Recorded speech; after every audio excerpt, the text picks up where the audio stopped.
La parole est au président Claude Malhuret pour le groupe Les Indépendants République et Territoires. Vous avez la parole. Monsieur le Premier ministre, ce n'est plus seulement dans les mosquées salafistes que se recrutent les djihadistes, c'est aussi sur l'Internet, devenu l'écosystème du complotisme, de la haine et désormais des influenceurs islamistes. L'assassinat de Samuel Paty a été préparé par les torrents d'injures des fanatiques sur les réseaux antisociaux. Il y a aussi sur ces réseaux ceux qui fracturent méthodiquement notre pays, les identitaires, les racialistes, les indigénistes, les décoloniaux.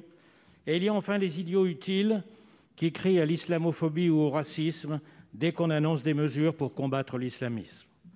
L'Assemblée nationale a voté la loi qui imposait le retrait des contenus haineux dans les 24 heures. Cette loi a été censurée par le Conseil constitutionnel au nom de la liberté d'expression. Cette censure laisse le problème entier.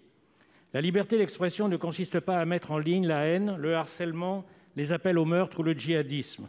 La loi interdit à la presse de publier de tels contenus et la presse s'y conforme sans que personne n'y voie une atteinte à la liberté d'expression. Les plateformes, elles, s'en exonèrent sans aucune sanction. Les résultats sont sous nos yeux. Monsieur le Premier ministre, vous avez annoncé hier la création d'un délit de mise en danger de la vie d'autrui par Internet. Pourquoi pas? Mais il faut aller plus loin. La seule façon de nettoyer le dépotoir des réseaux antisociaux, le torrent de boue, disait le président Larcher, est l'obligation du retrait des contenus haineux. Il faut absolument y revenir sous une forme acceptable par le Conseil constitutionnel.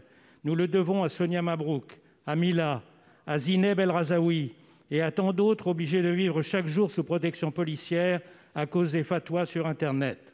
Et le meilleur hommage à Samuel Paty, au-delà des commémorations, c'est de continuer avec des lois enfin efficaces, le cours qu'il donnait à ses élèves, ce cours par lequel il luttait contre la haine et pour l'unité de la République. Pour vous répondre, la parole est à Monsieur le Premier ministre. Monsieur le Président, Mesdames et Messieurs les sénateurs, Monsieur le Président Malhuret, je partage l'intégralité du contenu de la question que vous avez bien voulu me poser. On voit en effet se conforter un profil de criminel qui passe à l'acte, en réalité sous l'effet de deux effecteurs. D'abord une manipulation qui passe souvent par des associations qui elles-mêmes se camouflent sous un objet sportif, sous un objet éducatif, parfois sous un objet cultuel, et qui sont en réalité des instruments de l'islam politique. Et puis, deuxième source de manipulation, vous l'avez dit, les réseaux sociaux globalement entendus.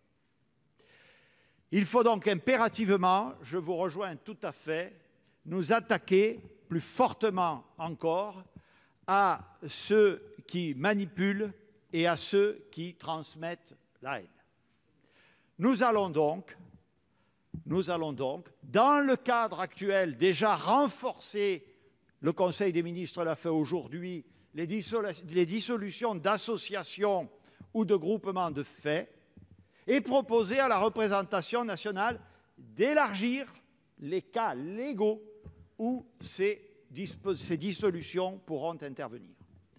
Mais, vous l'avez dit, il y a aussi toute la question de la haine en ligne, du recours aux réseaux sociaux. Vous avez emprunté à Monsieur le Président du Sénat une appréciation dans laquelle je me retrouve volontiers sur ces réseaux et surtout sur le recours que certains en font.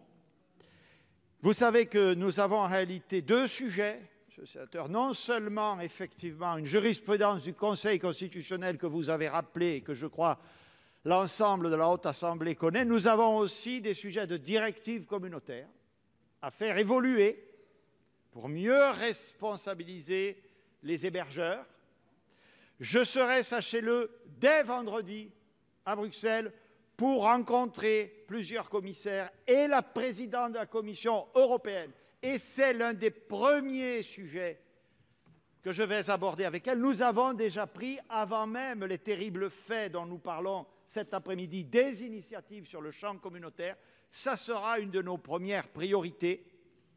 Et puis effectivement, dans le texte dont je parlais tout à l'heure, et vous avez bien voulu faire référence à mon intervention hier devant l'Assemblée nationale, il nous faut, et je suis sûr que le Sénat y concourra, trouver une voie juridique tenant compte de la jurisprudence du Conseil constitutionnel. Il n'appartient pas au Premier ministre de commenter les décisions du Conseil constitutionnel, mais rendant beaucoup plus effective, vous avez raison, notre action déterminée contre la haine sur les réseaux sociaux. Je vous remercie. Merci.